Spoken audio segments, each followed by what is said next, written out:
Hello, and thank you for joining me. I'm Matthew Ho. I'm a Green Party candidate for the U.S. Senate in North Carolina. We just witnessed during the State of the Union the two parties of war and Wall Street cheer for profits and stock prices over human life and our planet. But before I get into commentary on tonight's address by the president, I want to briefly introduce myself and explain why I'm sitting here. I was a Marine Corps officer, and I went to war 3 times before resigning in protest against the escalation of the Afghan war by President Obama in 2009. I regret very deeply and profoundly taking part in those wars. There's an anger at myself and an anger at those who led, enabled, sustained, and cheered for those wars. I wish for accountability for myself for taking part in those wars. And I want accountability of those who destroyed and ruined entire nations and the lives of tens of millions of people. This is a large part of why I'm sitting here with you tonight. I am also moved and compelled by the injustice, economic and civil. I see my friends and neighbors, our brothers and sisters, who are undone, broken, and subjugated by. All those things that are deliberate results of U.S. government policies. This is why I'm here tonight. And I suspect, particularly the latter, is what motivates you to be here as well with me. Obscenely, perhaps the loudest cheers tonight were for the killing that is occurring in Ukraine. The catastrophe in Ukraine has very nearly everything to do with liquid natural gas markets and other commercial concerns, and the megalomania of those in DC, Moscow, London, and Kyiv. Those, as well, are the reasons that have driven the U.S. wars of invasion, aggression, and occupation throughout the Muslim world. Wars that are now mostly secret and extend from the west coast of Africa all the way to Pakistan. Wars that may be unseen to us, but are brutal, calamitous, and criminal to those living through them. Perhaps nowhere is this better displayed than in Afghanistan, of which the president made no mention tonight. 40 plus years of U.S. war in that country has led the population to be governed by the Taliban again. The people of Afghanistan are starving and freezing through the winter. And the United States has just stolen their money. This is why we say we see no difference in these wars. We also see the very real danger in these wars to all people, the entire planet. For 80 years, the human race has lived foolishly and dangerously under the threat of nuclear annihilation. We have people in both DC and Moscow who believe nuclear wars are winnable. And the militaries of both countries have usable nuclear weapons, as they call them. The danger of this cannot be overstated. And as leaders in nations here and abroad choose war, our people, all people, suffer from the worst public health disaster in a century. Again, profit over people. Before the pandemic, we had a failed healthcare system. The COVID crisis of the last 2 years has just shown how truly incapable, ineffective, and fragile our healthcare system actually is. With close to 1 million dead in the US and many times that number around the world, our leaders continue to prioritize dollars over health and lives. Decisions have been made for big business and Wall Street, whether it's the trillions that have been put into the financial markets by the Fed, enriching corporations and making billionaires more wealthy. Where do you think these hundreds of billions of dollars have come from for Jeff Bezos and Elon Musk? Or it's the scams that the government's programs advertise as helping working families have truly been exposed to bin, such as the Paycheck Protection Program. Meanwhile, working families are seeing costs rise all around them. Food, fuel, housing, everyone sitting here today with me knows this. Millions of jobs have not been recovered. The president made a big deal about 6 million jobs have been regained. The problem is that we lost about 10 million jobs. And I don't see those millions of jobs coming back, not with current government policies. And in our workplaces, well, we see protections that are life and death. Protections have been minimized and dismissed, putting workers and their families at very serious and grave risk. Vaccines are effective and they work. They save lives, but they're being kept under the control of pharmaceutical companies, even as the vaccines were funded by the American taxpayers. And so rather than the vaccines being distributed worldwide, the profit is maximized, keeping those vaccines under control of those pharmaceutical companies. This leaves large parts of the world chronically under-vaccinated, and it means the remainder of the world is at risk for new and more dangerous variants. Now compare this phenomenon of the pharmaceutical companies to the weapons companies. You compare that and you see, we understand, right, that these are matters of choice and deliberate decisions by our government to put profit over lives. I've heard others say this, that this pandemic, these wars, this is how our government will respond to the climate crisis when its effects are fully on us. They are telling us now how it will be when in 20, 30 years, the full weight of the climate crisis is apparent. The climate models have been wrong. They've been too conservative. The reality of climate change is worse than what we thought it would be. It is coming harder and faster than what was expected. Those are the words of the most recent report from the IPCC. Here in North Carolina, we've had 2 once-in-a-century hurricanes within the last 5 years. Towns have nearly been washed away by floods. Many of those towns not really having experienced high degrees of flooding before. And we are waiting for our beach towns here to become uninhabitable from sea level rise. And you, in your state, in your community, if you say you haven't seen it yet, I will respond by saying, and this I am certain of, I'll respond by saying that in time, much sooner than you expect, you will see it as well. Those food price increases I just mentioned, a significant percentage of those increases comes from the floods, the droughts, and the fires that every year ravage the western part of our country. Those are climate change caused fires. There's no denying that. The climate crisis is here, and it is only going to get worse. That, in part, is the state of our union.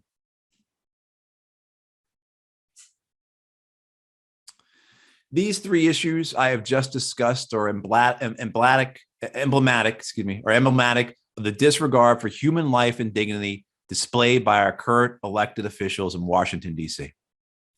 The answer to this rot, this corruption, this depravity lies in grassroots political independence from the 2-party system built around money. It is only in breaking away from the legalized bribery that defines our politics and government that we can begin to address the issues, systemic and existential, that confront, distort, burden, and dominate our lives, the lives of our families and friends, and those of our neighbors. We have a political system governed by greed, both individual and corporate greed, both ego-based and financial greed, and that toxically spills into our society. How else do we explain a nation where when a new variant of COVID is announced, guaranteeing the deaths of hundreds of thousands of Americans and millions more worldwide, the stock market erupts in celebration? To these people, money is simply more important than life. This fundamental concern for life and human dignity separates us from the two corporate parties, again, the parties of war and Wall Street. This is why we can say we support neither NATO nor Russia, that we condemn Russia's invasion while condemning the 2014 U.S. coup in Ukraine that, along with other decisions by U.S., Russian, Ukrainian leaders, led to this war. We can say we don't support either side, but that we support a third side, the people. We oppose the U.S. wars of aggression and occupation, and those wars of aggression and occupation by U.S. allies like Saudi Arabia and Israel. Again, just as we condemn Russia's war of aggression in Ukraine. And we can say we stand with Ukrainians, just as we stand with those Russians protesting the war, and as we stand with Palestinians, Yemenis, Somalis, Afghans, Egyptians, Iraqis, Syrians, Libyans, and those millions and millions we never hear about in sub-Saharan Africa. We look historically at the decades-long militarism, the greed for fossil fuels and commerce, and the crackpot realism of the experts, pundits, politicians in DC, London, Moscow, and Kyiv. That is why innocents are dying, and the sons and daughters of workers and farmers are killing each other in Ukraine. Just as we sent our workers and farmers to kill workers and farmers throughout the Muslim world, to paraphrase the late anti-war veteran, our brother, Jacob George. We look at the climate crisis and the pandemic, and we see the same reasons. Decades of disuse, disinterest, and disregard for human life and dignity at the expense of profit. Certainly, that is the explanation for the lack of action on climate change, something our family members only a generation from now will be cursing us for. It explains why the US has twice the number of COVID deaths per capita compared to other high-income countries. For example, 4 times the number of Germany, simply because we have a for-profit healthcare system. I am brought here today, as many as you are, not by academic study, by books I have read, or by someone I heard on YouTube, but by personal experience. The issues, the policies that form the platform of my campaign and that of the Green Party. I have many people in my life who suffer because of those issues. The people I have in my life close to me who suffer, and I use that word suffer because this is what is happening to them, suffer because they do not have health care, because it is simply too expensive.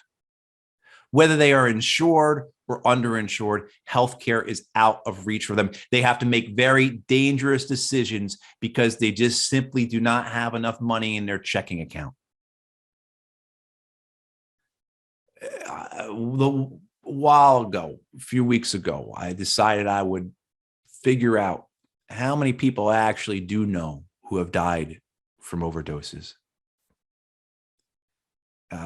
I stopped counting because it was a masochistic endeavor to do that. The number of parents, children, partners who no longer have the futures they once thought they had because their loved one is no longer with us. Because as a nation, we treat substance abuse and addiction as a criminal matter and not a public health matter. That their loved ones were viewed by our system not as patients, but as criminals.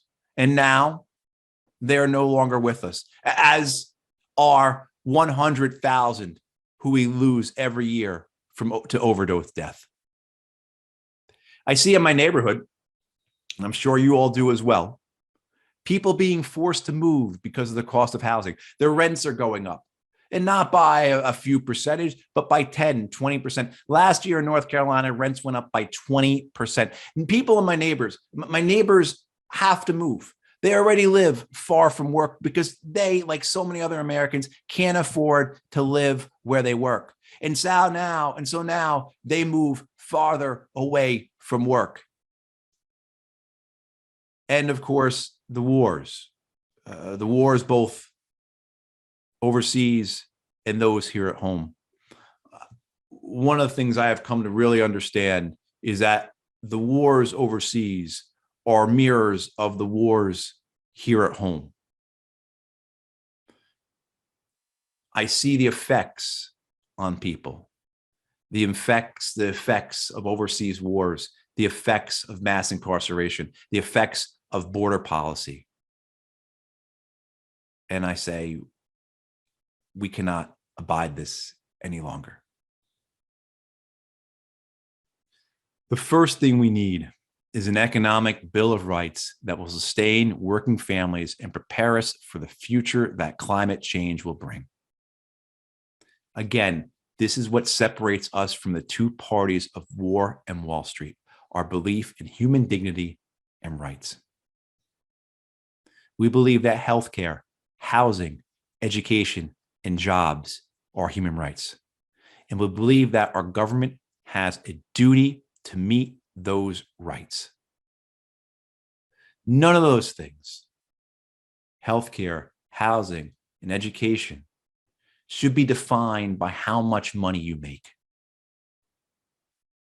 Universal healthcare, universal higher education, student debt cancellation, rent control, an annually adjusted living wage. $15 an hour would have been good 5 or 6 years ago, but $15 an hour is not enough to live on in North Carolina any longer. It certainly not is in most parts of the country. We should have a job guarantee, good jobs with good training. This can all be part of the Green New Deal that will bring 20 million, 30 million jobs potentially to the United States. We must have a program that allows us to meet the challenges of now and the dire consequences of the coming future. If you'd like to learn more about what type of policy proposals we have, I encourage you to go to my campaign website, MatthewHoforSenate.org, or to the Green Party website, simply gp.org. And you can find more information there on the platforms that both my campaign and the Green Party espouse. We must end the wars overseas and at home. Overseas, we have 800 military bases. The rest of the world has about 40 total. We spend more on our Pentagon budget than the next 10 countries combined. We spend 3 times as much as China does, 10 times as much as Russia does. All told, when you add in the Pentagon budget with the intelligence budget, with the nuclear weapons budget, with the veterans budget, as well as the cost of interest and debt payments on past wars and military spending, we are spending more than $1.25 trillion a year on war and the military. And in the last 20 years, as our country has grown by 50 million people, the only things in the federal budget that have seen budgetary increases, again, in the last 20 years, have been military related. Anything that is not military related in the federal budget over the last 20 years, again, as our nation has grown by 50 million people, has either remained flat or decreased. I'm sure you have seen your town, your community, your neighborhood grow and expand. Where is the support for that? Tell you where it's going. It's going to the weapons contractors. The war on drugs replaced Jim Crow. There are other evolvements to replace Jim Crow, but the war on drugs, to me, is a signature piece. Over a centuries-long systemic system of racism, we have seen how that oppression changes with the eras, the times, the counters to that oppression. There are 2 elements to the war on drugs. The incarceration, that where my neighbor's children who are Black have a 1 in 3 or 1 in 4 chance of going to prison, while the white children in my family, the white boys in my family, have a 1 in 19 chance. The public health aspects of this, I mentioned it before, 100,000 dead in a year from overdoses. If that's not an indictment, if that does not say the war on drugs has failed, then I don't know what to say to you. We must stop utilizing the war on drugs as a method of racist control in this country and as a system where we treat substance abuse and addiction as law enforcement or criminal problems rather than as public health issues. The war at the border, any other nation that is doing what the United States is doing at its southern border would be accused of committing crimes against humanity. President Biden has more people in detention at the border than Donald Trump did. 1,000 children are still locked away from their families. That is a crime against humanity, and it must end. And the continuing genocide, the continuing war that has gone on for centuries against the first people of this land, against our indigenous brothers and sisters. Have you ever visited a Native American reservation? Those are living legacies of shame, of the genocide. The genocide still exists against the indigenous people of this land. It's well past time not only to end these wars, but also to issue reparations.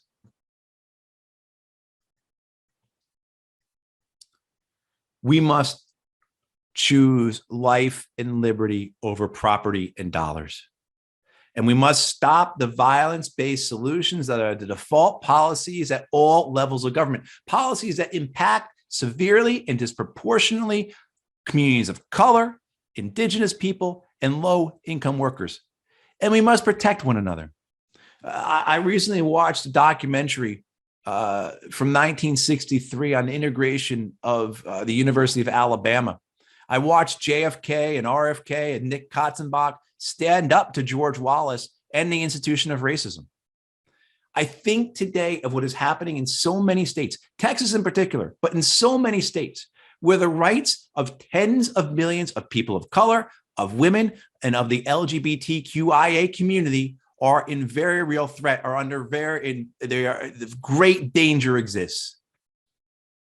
I do not believe the people we have in the White House today would have acted as Jack or Bobby or Nick did in 1963.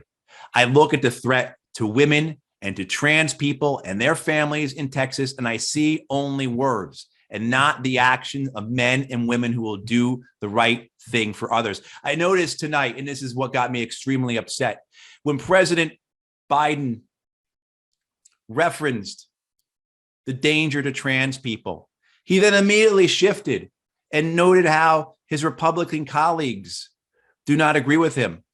And then he immediately talked about the spirit of bipartisanship, as if saying the lives of trans people are something that we can agree to disagree upon. We need people who will live principle over political calculation. Men and women who are beholden to love and shared humanity and not money and political expedience. In order to achieve all of this, we must update, expand, and strengthen, make more inclusive our democracy. We need, among many things, we need to abolish the Electoral College, abolish the filibuster, end gerrymandering, implement ranked choice voting and proportional representation, and get all money out of politics.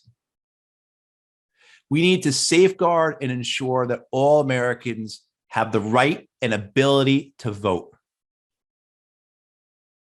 The two-party system as it is will not allow what we as a people and what our planet need, and we must change that. The issues I have described and the policy solutions based on principle are decried by Biden and Trump, Pelosi and McCarthy, and Schumer and McConnell as radical and fringe. But 62% of Americans want a third party, and 85% want major structural change to our politics. All the issues I spoke about, the issues you will find on my part of my campaign platform as the platform of the Green Party, all those issues have either majority or plurality support from the American people. The only people who say Medicare for all, ending the war on drugs, student debt cancellation, and other solutions to war, economic inequality, the climate crisis, and societal injustice are radical and fringe are those whose donors will suffer for those policies. So the many of us suffer, and the few get filthy rich, all as a result of directed government policies that have been in place for my entire life since the Nixon administration. If for nearly 50 years, we can have policies that directly benefited banks, corporations, and the wealthy, it is only right and just that we take control of our government and put in place policies that benefit and help working families and that save our planet. And I just mentioned the public opinion numbers. We don't do this, though, simply because the public opinion numbers are with us. We do this because these things are right. They are just and they are necessary. My friend today, she said earlier today, it's all going to hell, but we have a choice.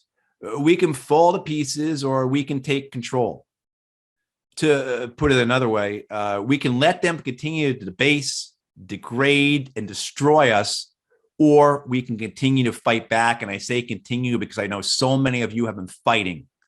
And I urge you, I beg you to continue to fight. We have a choice. Just as decades of Republican and Democratic greed has brought us to this point, we can now choose to take back control, make things right, and ensure our future. Together, we can not only move forward, but we can rebuild, heal, and prosper. Think of why you tuned in tonight to watch a Green give this rebuttal to the president. Remember who you are doing this for, and remember who is against us. We must stop this profit taking by the parties of war and Wall Street. We must do it for ourselves, our loved ones, our neighbors, and our planet. One of the things that's most important to me is Martin Luther King's Beyond Vietnam sermon from 1967. In it, Dr. King says, compassion is not flipping a coin to a beggar, but it is tearing down the edifices that create beggars. We are practitioners of compassion. We are believers in justice, and we are not afraid to tear down that edifice. It is okay for us to have a righteous anger inside of us because it not only inspires us, but it guides us because it makes us remember who we are doing this for and why we are doing this. Thank you for joining me this evening. Good night, and let's fight hard together.